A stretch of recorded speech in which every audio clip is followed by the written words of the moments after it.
In August 23, I was watching the local news and I was seeing a fire at Simon Jude.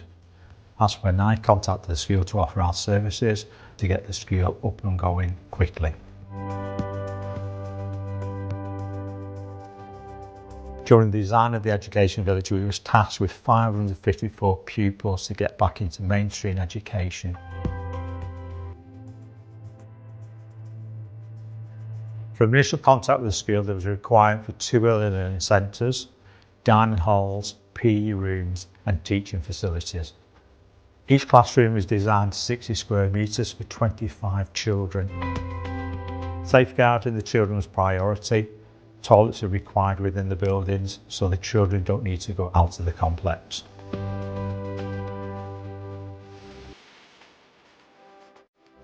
Although you see 11 buildings here, it's actually made up of 73 modules, which of course takes a lot of planning. The foundations, the delivery, the craneage, everything runs in time, so we have to have a delivered sequence to make sure that there's no backup and everything goes in a timely manner.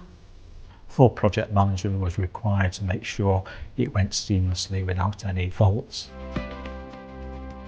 Given adverse weather conditions during the install, we faced 2 storms, but our crew still managed to deliver and install the classrooms on schedule.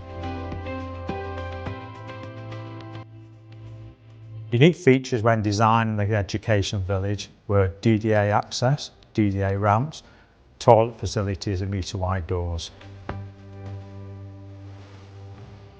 With regards to safety, we are building compliant. We have fire alarm systems, we have emergency exits, and we have emergency lighting.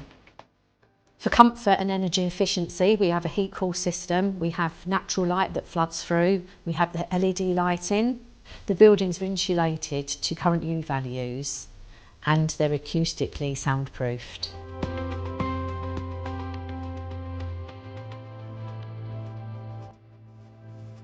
The opening of the education village is seen as a remarkable achievement, bringing the community together in such a short span after the devastating fire.